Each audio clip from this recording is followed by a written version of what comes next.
আসসালামু আলাইকুম আমার পুরো ভাইয়েরা কেমন আছেন? আশা করছি ভালো আছেন। আলহামদুলিল্লাহ আমিও ভালো আছি। এখন 9:30 বাজে দেখেন। মাশাআল্লাহ তাবারাকাল্লাহ। পাখির কিচিরমিচির শব্দ মাশাআল্লাহ। অনেক সুন্দর শোনা যাচ্ছে কিচিরমিচিরগুলো। অনেক অনেক রোদ উঠছে মাশাআল্লাহ। রোদের কি তাপ! রোদের ভিতরে যাওয়াই যায় না। এই দরজাগুলো শুদ্ধ গরম হয়ে গেছে। বিসমিল্লাহ। চলে আসলাম এখন কাজ করার জন্যে। আজকে ম্যাডামও ওঠে নাই এখনও, কেন যে কালকে এক জায়গায় বেড়াতে গেছিল রাত্রে, অনেক রাত্রে আসছে তো ওই জন্য ওঠে নাই, ঘুম পাড়তেছে। দেখেন বই খাতা চারদিক দিয়ে ছিটে ছুটে রেখে দিছে, সব অন্ধকার করে রাখছে।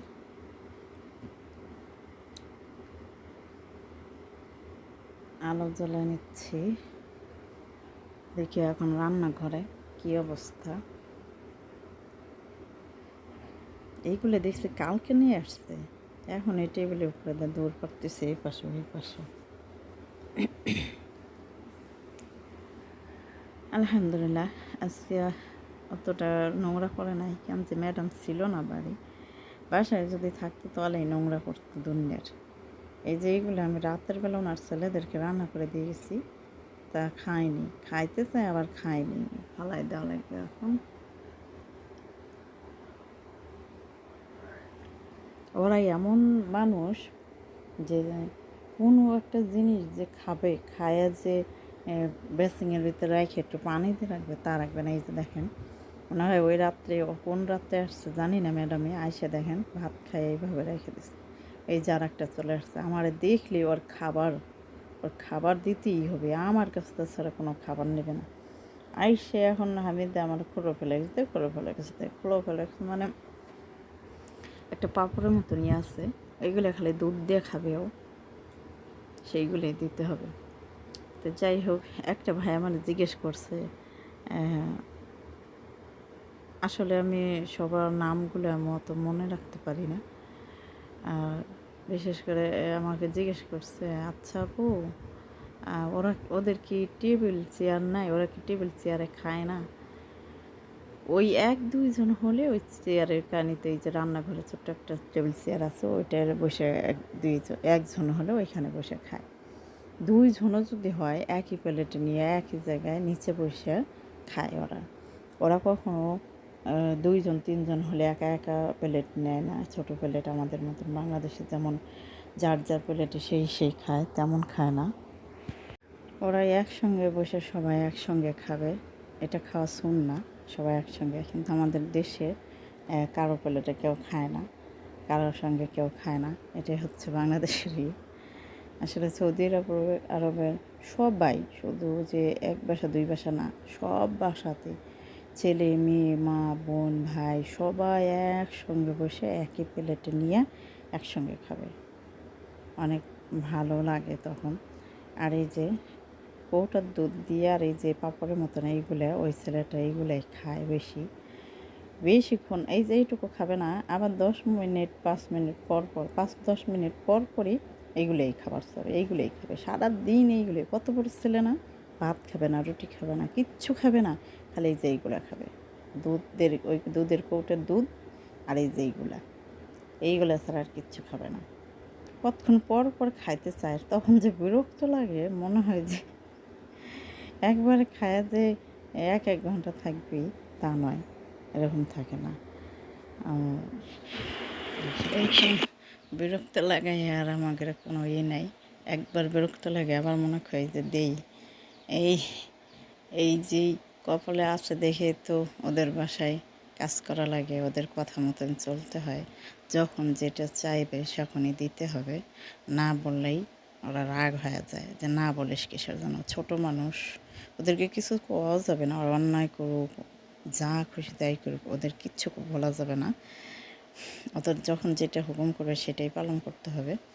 যাই হোক, দেখেন খাওয়া দাওয়া করে এগুলো এইভাবে রাখবে, ফালাই দিয়ে যে বেসিংয়ে রেখে পানি দিয়ে রাখবে, তাও কিচ্ছু করবে না। যাই হোক, আমাকে আম, একটা ভাই আমারে বলছে যে আপনার জন্য একটা লোক কষ্ট পাচ্ছে। আমি বুঝলাম না যে আমার জন্য একটা লোক কষ্ট পাচ্ছে কেন, কী কারণে। আমার ভিডিওগুলো দেখে সে হয়তো দেখে জানে, আমার কথাবার্তাগুলো শোনে, আমার কে আছে না আছে কোথায়, কেন আমি প্রবাসে আসছি, আমি সব কিছুই আপনাদের সাথে শেয়ার করি। কিন্তু সে আমার জন্য কেন কষ্ট পাবে? আচ্ছা, আপনারাই বলেন, আমার যত দর্শক ভাই বোনেরা আছে আপনারাই বলেন, একটা ছেলে মানুষ একজন একজনকে বলতেই পারে যে আমি আপনাকে বিয়ে করব, তার জন্যে যদি বিয়ে করতে না পারলেই কি সে কষ্ট পাবে? এটা কোনো কথা? এটা অনেক আপুরাই ভিডিও করে। এখন যদি সেই ছেলে যদি সব আপুদের ভিডিও দেখে আমার মতন যদি তাদেরকেও কমেন্ট করে, তাই কোনো দিন হবে? সবাই কি তার সাথে বিয়ে বসতে যাবে? অনেক অনেক দুষ্ট লোক আছে, খারাপ লোক আছে, তারা এরকম কমেন্ট করতেই পারে। তাই বলে কি তার সাথে বিয়ে করতে হবে? তার কষ্ট সে হাত দেয় নেয় কিসের জন্য? মেয়ে মানুষের কণ্ঠ, মেয়ে মানুষের ভিডিও এইসব দেখে যে বিয়ের লালচ চলে আসে, সেই সব মানুষ কেমন ভালো মানুষ? হ্যাঁ, তাহলে কেন এইসব মানুষেরা, আমি দেখি অনেকের ভিডিওতে আবার অনেক ভালো ভালো কমেন্ট করে, কিন্তু জানি না আমার ভিডিওতে কেন ওই সব মানুষ এরকম কমেন্ট করে। আল্লাহ তাআলা তাদেরকে নেক আল্লাহ তাআলা তাদেরকে সবাইকে নেককার পথে চলার জন্য তৌফিক দান করুক, আর সবাইকে ভালো মনে দেখার তৌফিক দান করুক। কেন যে সবাইকে যদি এরকম কমেন্ট করে তাহলে তো সমস্যা, এই কালেও হারাবে ওই কালেও হারাবে।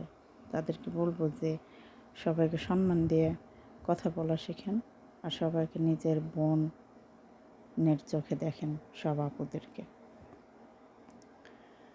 এটারে কালকে আমি ধুয়ে দিছিলাম, তাই লাগাইলাম মেশিনটা। এখন কি বলবো, অনেকে অনেক রকমের কমেন্ট করে, কারো কমেন্ট ভালো, কারো কমেন্ট খারাপ। খারাপ লোকদেরকে আমি বলবো যে ভালো পথে চলেন। ভালো পথে চললে দুনিয়াতে আখেরাতেও শান্তি পাবেন আর সম্মানও পাবেন। এরকম খারাপ খারাপ কমেন্ট করলে সবারই দুর্ব্যবহার আর গালাগালি এইসব ছাড়া কিছুই পাবে না, আর আল্লাহর ওপর আল্লাহ আপনাকে শান্তিতে রাখবে না। আমাকে আর একজন বলছে আপনার খুব অহংকার, তাই না? আমি কি এমন অহংকার দেখাইছি বলতে পারেন? আমি কোনো অহংকার দেখাইছি? আমি তো মনে হয় না যে আমি কারোর সাথে অহংকার দেখাইছি। আমি কারোর সাথে অহংকার দেখানি। অহংকার একটা কী জিনিস জানেন? অহংকারের যে কথাটা বলতেছেন, অহংকার অহংকার, আমি কি এমন অহংকার দেখাইছি? কিছু বাস্তব কথা বললেই মানুষের অহংকার হয়, তাই না? আমি যেভাবে ভিডিও করি আমি ওইভাবেই করব। অহংকারের জন্যই যে আমি আপনাদের ভিডিওর সামনে আসি না এটা নয়। কি জানেন, হাদিস কোরআনের কথাগুলো আমি লেখাপড়া করে হয়তো না জানলেও আমি যেটুকু আল্লাহর আলেমদের মুখ থেকে শুনি ওইটুকু আমি মানার চেষ্টা করি। হারামে আরাম নাই, বুঝতে পারছেন? হারামে আরাম নাই, ঘুষখোর সুখ নাই, ঘুষখোরদের কোনো সুখ নাই, বেনামাজিদের শান্তি নাই। একটা কথা মনে রাখবেন, এটা আমি কোনো অহংকার করে বলতেছি না। বেনামাজিদের শান্তি নেই, বেপরদা নারীদের লজ্জা নাই। যেসব বেপরদা নারী তাদের কোনো লজ্জা থাকে না, ঠিক আছে? মদ মদখোরদের সুখ নাই, জিনাকারীদের চরিত্র নাই, খানকারীর ঘুম নাই। এইসব হচ্ছে, আপনারা জানেন সব কিছুই, কিন্তু জানেও না জানার ভান করেন। ডাকাতদের মনে ভয় নাই, বুঝতে পারছেন? চোরের কোনো ধর্ম নাই, গীবতকারীর দাম নাই, মিথ্যাবাদীর কোনো স্থান নাই, সত্যের কোনো মৃত্যু নাই। এটাই বাস্তব। আসলে কি জানেন, সত্য কথা বলি তো আমার কোনো কেউ আমাকে ভালোবাসে না। আমি যদি মিথ্যা কথা বলতাম, আমি যদি চরিত্রহীন হইতাম, কিংবা গীবতকারী হইতাম, কিংবা আপনাদের সাথে হাসাহাসি ঠাট্টা, যারা এই যে কমেন্ট খারাপ খারাপ কথা বলেন, খারাপ কমেন্ট করেন, তাদের সাথেও যদি খারাপ কমেন্ট করতাম, তাহলে আমাকে সবাই ভালোবাসতো, তাহলে আমি ভালো হতাম, তাই না? আসলে এটা হচ্ছে দুনিয়ায় দুনিয়ায় যে যেমন চলতে পারে সে সেমনভাবেই চলে। যে আখেরাতের ভয় করে, কবরের ভয় করে, আল্লাহর ভয় করে, নবীকে মানে, সে এই দুনিয়ার কোনো কিছুই চায় না। ঠিক আছে? আমি যেমন আমি তেমন, আপনি যেমন আপনি তেমন। আল্লাহ আমার নবী বলছে, যার মন যেমন সে চোখ দিয়ে দেখেও তেমন। বুঝতে পারছেন? তার অন্তর কালো দেখেই সে চোখ দিয়েও দেখে কালো, অন্তর সাদা দেখেই চোখ দিয়েও দেখে সাদা। এটাই বাস্তব কথা, এটা আমার নবীজি বলে গেছে। যে যার যার ভিতর যেমন ভাবনা চিন্তা, যার মনটা যেমন, সে সেটাই দেখে, সেটাই বলে। ঠিক আছে? তো যাই হোক, সকাল থেকে আজকে কি করলাম কথার মাধ্যমে আপনাদের সাথে শেয়ার করলাম। আজকে বেশি কাজ কাম নাই, রান্না বাড়া নাই। আজকে বাসি কাজ কামগুলোই করলাম, ঝাড় ঝাঁটা, মশামাছি। তারপরে দুপুরবেলা নামাজ কালাম করে একটু রেস্ট নিয়ে এই যে আবার এখন আসরের নামাজ পড়ে 4:30 বাজে আমি এইগুলো ধুইতে ধরছি। এখন 5টা বেজে গেছে, 5:15 বাজে। তো অনেক দিন ধরে এইগুলো শুকিয়ে গেছে গাছের গোড়াগুলো, তা আমি এইগুলোতে পানি দিচ্ছি। আমি বাহিরে যাই না, আর কেউ নাই দেখে এই যে আমি ভিডিও করতেছি। তা গেটটা খুলে শুধু পাইপটা ওইখানে দিয়ে রাখলাম। এখানে দেখেন আপু হচ্ছে, এখানে ইন্ডোনেশিয়া আপু পেঁয়াজ লাগাইছে। পেঁয়াজের ফুল বার হয়ে গেছে, পেঁয়াজের কালি বাই হয়ে ফুল হয়ে গেছে। সেইগুলোতে আমি ওই যে পাইপ দিয়ে পানি দিচ্ছি। তাই এখানে পানি হোক, আর একটা পাইপ ওই সাইডে আছে, ওইটা দিয়ে আমি ওই যে আরও অনেকখানি আছে ধোয়ার, ওইখানে ধুয়ে ফেলাই। তা আমার সাথে থেকে দেখতে থাকুন, আর ভালো লাগলে অবশ্যই লাইক কমেন্ট শেয়ার করবেন। দেখেন অনেক ময়লা হয়েছে, অনেক দিন ধরে ধোয়া হয় না। আপু থাকতে আপুর সাথে ধুইছিলাম। তা আপু অনেক দিন হচ্ছে, 2-3 সপ্তাহ হচ্ছে চলে গেছে কাজে বাহিরে। তা আর ধোয়া হয়নি, আমি একা একা ধুই নেই। তা আজকে ধুইলাম একা একাই। তা কপিলা আসা দেখে আমার বলতেছে, তুই একা ধুইতেছিস কেন? আর লোকজন গেছে কই? তুই একলা একলা এত বড় জায়গা ধোয়া যায়? পরে সে আসার পরে তারপরে আমার ধোয়া শেষ প্রায়, তখন আসছে। তখন এসে ওই পানিগুলো করে দিচ্ছে। তা যাই হোক, তা ভালো লাগে অবশ্যই লাইক কমেন্ট শেয়ার করবেন, আমার পাশেই থাকবেন। আর যদি কারো মনে কষ্ট লেগে থাকে আমার কথাগুলো, আসলে আমি কথাগুলো করলাম কারো নাম ধরে, কারো করে আমি বলি না, কেন যে আসলে আমি ওই সব আমার পছন্দ নয়। তাই এ পাশে হয়ে গেছে পানি দেওয়া, আমি এই পাশেরটাই দিয়ে দিব এখন। এই যে দেখেন, তা আমি এখনও ধোয়া হয়নি, ওই পাশে গেটের সামনে আরও অনেকখানি আছে।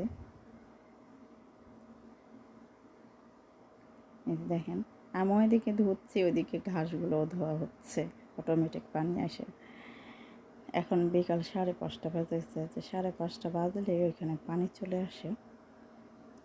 তো যাই হোক, আমার ধোয়া ধুয়ে ওদিক দিয়ে শেষ, ওই পাশ দিয়ে। এই পাশ দিয়ে এই যে এই দিক দিয়ে হয়ে গেছে, এখন খালি যে এই পাশ দিয়ে এইটুকু আছে। আমি এইখানে যে গোড়ায় পানি দিচ্ছি দেখে একটু কথা বলতেছি।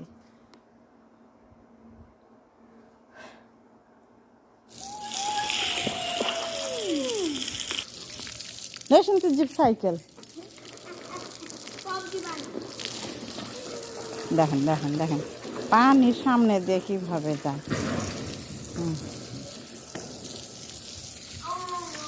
সাইকেল কালাম চালায় না, আজকে আমার ধোয়া দেখছে পানির ভিতরে এনে সাইকেল চালানো শুরু করছে। ফাজিল, খুবই দুষ্ট, এত দুষ্ট আমার থেকে থেকে রাগ উঠে যায়, কিন্তু করতে পারি না কিছু।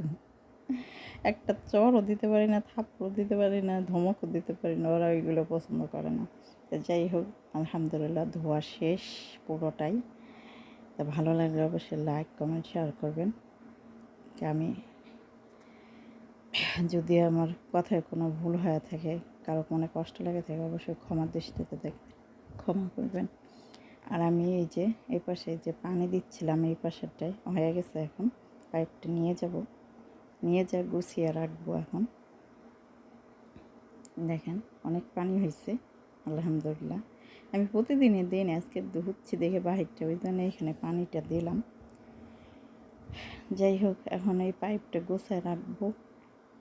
ওইটা হাত দিয়ে গোছায় রাখতে হবে, ওইটার কোনো মেশিনের সিস্টেম নেই যে ঘুরে ঘুরে হয়ে যাবে তা নয়।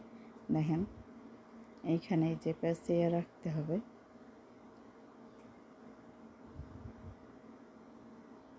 আমি এখানে পেঁচিয়ে পেঁচিয়ে রাখতেছি হাত দিয়ে। তো ভালো লাগলে অবশ্যই লাইক কমেন্ট শেয়ার করবেন। ভালো থাকবেন, সুস্থ থাকবেন। আল্লাহ হাফেজ। আসসালামু আলাইকুম ওয়া রাহমাতুল্লাহি ওয়া বারাকাতুহু।